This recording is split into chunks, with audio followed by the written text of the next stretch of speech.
is true. What we do know is that when we do a mitzvah, God is happy with us. We do know. Not much more. All right. Rambam. We're in the laws of Meiser tithing, chapter 4. Just a reminder, tithing here means the biblical tithing is of the land, and you have to give 10% to the Levite, as the Levite doesn't have ancestral land that belongs to them, that they would till the soil and have their own produce. You give 10%. The Levite has to then take 10% of what he got, which is 1%. So not really, because you have to give 2% first to the Kohen, if you remember. Recall that. So then you give the Levite rather gives to the Kohen, to the priest, 10% of what he got. That's Trumas Meiser. That is the Truma of the Meiser, of the tithes. And yeah. Okay. So chapter 4. The obligation to tithe is not established for Tevel, according to scriptural law, until one brings it into one's home. Now, when is it you're obliged to give, right? So the verse says that you removed the sacred produce from your home. This applies provided he brings the produce in through the gates, and you shall eat it in your gates. If, however, he brought the produce in from the roof or from the yard, he's exempt from the obligation to separate truma and tithes. Right. And others, as the sages explain the verses, so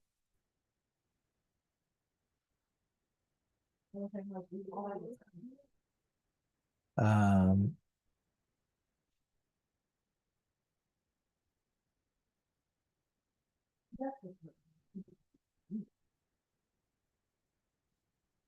okay. It appears to me that lash is not administered as required by scriptural law for eating tevel, unless the obligation to tithe was established by bringing it into one's home, as we explained according to the oral tradition. So remember, lashes would be for transgressing a prohibition, a negative commandment. Of course, you need two witnesses and to be warned, right? We're just giving the parameter of what the law would be. So it would be only if you bring it into your home, which then becomes the obligation to tithe. Till that point, you don't, and therefore you would not be liable for lashes. However, the obligation was established through one of the 6 ways that we mentioned. He's given only stripes by rebellious conduct as mandated by a rabbinic law. So we learned previously that there's 6 different ways that you could establish the obligation, but that's all rabbinic law. So therefore, someone transgress that, the obligation or the being liable for stripes would only be of rabbinic and not biblical law. Similarly, a person who partakes of produce, which he desires to bring to the marketplace after this task necessary to prepare it had been completed, receives only stripes for rebellious conduct, as we explained. So, the law of tithing over here, it's interesting. It's like, I just want to point out something very important. That biblical law is sort of like law in a perfect world, God's perfect world, Garden of Eden, so to speak, if you will.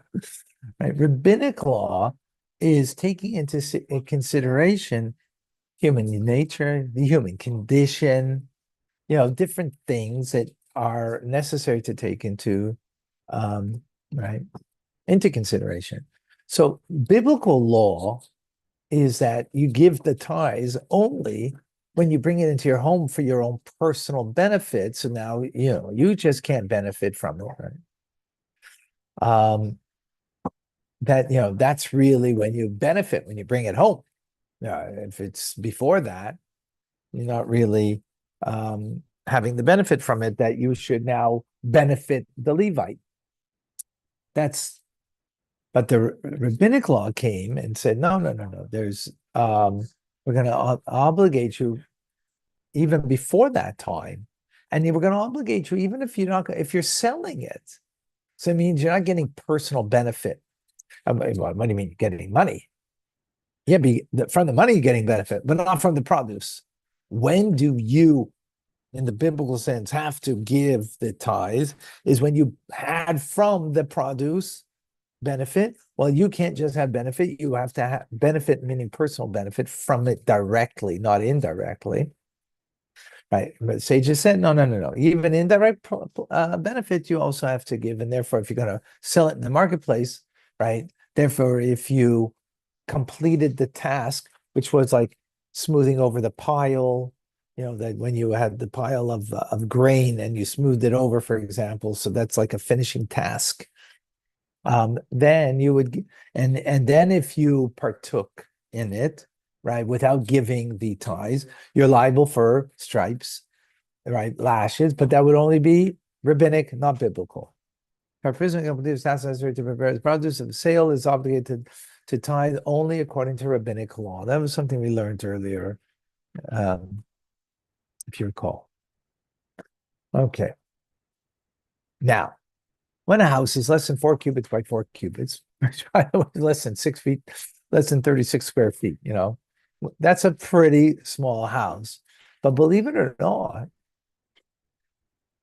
it wasn't that often, but there was some kind of lodging that a person literally, that's what they had, was, less than, right? Then you don't have an obligation, because the whole idea is you bring it into your home. What's called a home? It's got to be 36 square feet, 4 cubits by 4 cubits, right? Simply bringing produce onto a roof does not establish an obligation, even though bringing it into the house below would.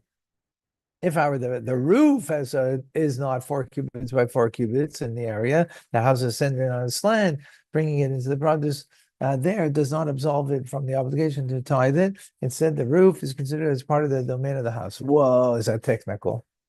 Interesting. Wow. So back in the day, a roof was a thing in of itself. So remember, the verse said you have to take it through the gates into your home. Why is it saying go through the gates in your home? Because it's establishing the biblical law of how you are obliged to bring or you're obliged to give the tithes, right? If you didn't do it that method, so you're not obliged. Meaning you brought it on the roof first, like it could be, sometimes they would dry things on the roof, or even if whatever, it doesn't matter why you would do it. But people, and maybe they want to not oblige themselves, right? So they do it. Now, this is biblical law. Rabbinic law, you would still be obliged, right? By rabbinic law. But what's important over here is to appreciate the distinction, right? So,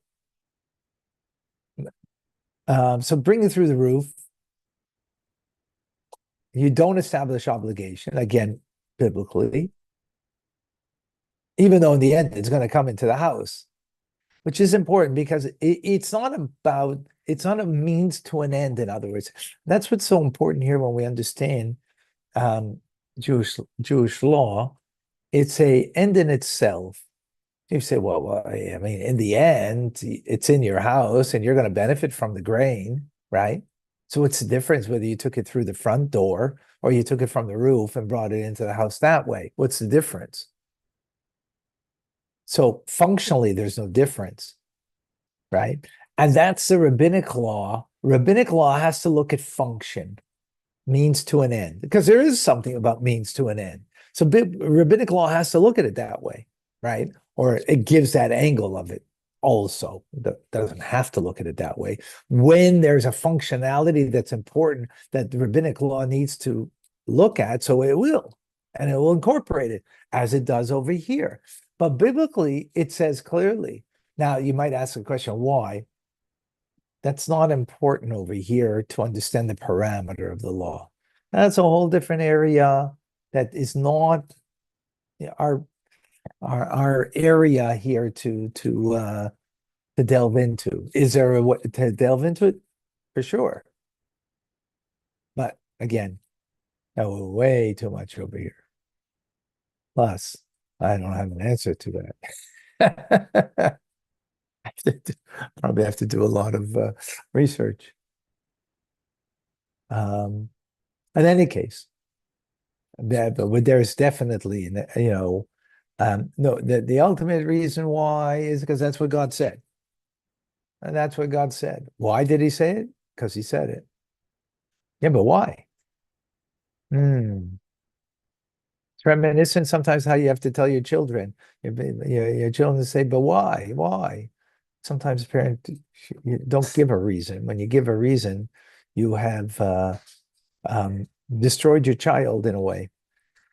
Because the only reason you listen is because you understand why. No, no, no. You got to do what you got to do because God said so, period. So now what's interesting is here, if the roof is slanted in a way, or the roof is not 4 cubits by 4 cubits, so therefore the roof is not even, it's not an entity. If it doesn't have an entity that's called roof, therefore it's nullified to the house, and therefore it's not as if you brought it to the roof. And it's considered part of the home. Wow. That's like, see the nuance. Oh, have us in mind. Okay, halacha 4, lentos. I don't know what that is. Let's see. Shelters made of branches and wood. Interesting. Okay. Guardhouses and summer shelters. 4 pillars with a roof on top, without walls, and sukkahs built by workers who dwell in the vineyard and gardens in the summer, even though they dwell in them throughout the summer. The sukkahs contain mills and chickens, do not establish an obligation to tithe. Why?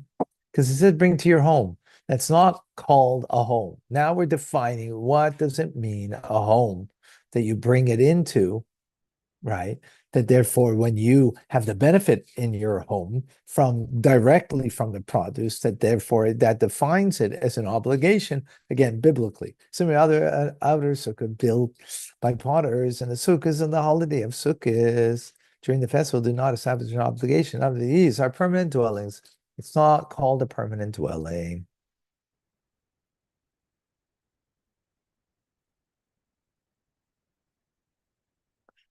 Okay.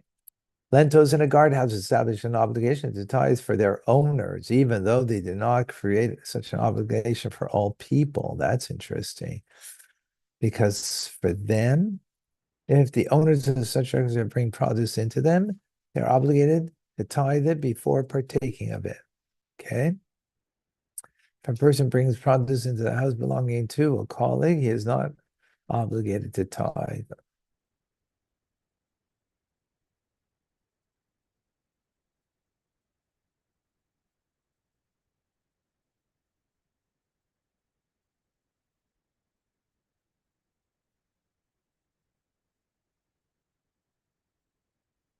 So he's asking a question over here in the commentary. What is the point over here? Is that because if you bring produce into someone else's home, doesn't make you obligated. It's only when you bring to your own home, right? That's what the verse said, to your home, excluding someone else's home.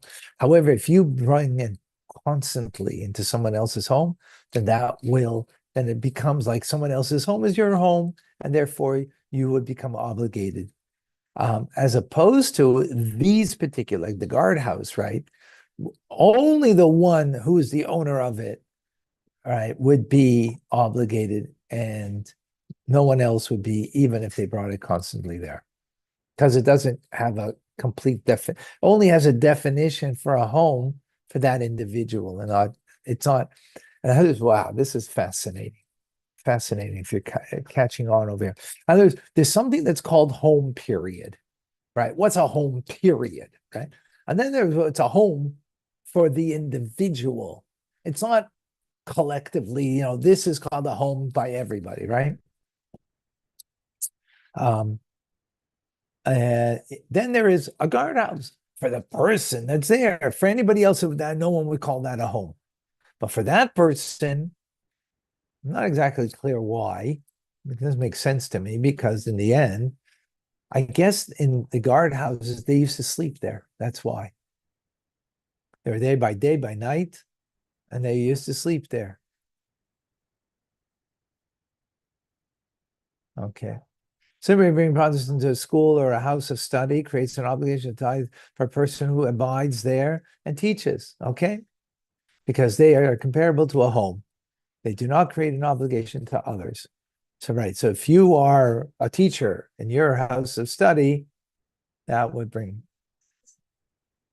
When a synagogue or a house of study have a dwelling,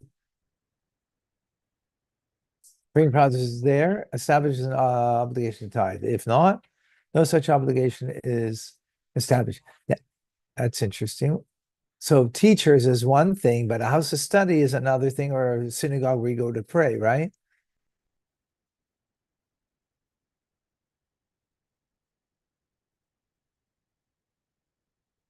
Right. So house of study is where just, people come to learn, but they're, as opposed to a teacher,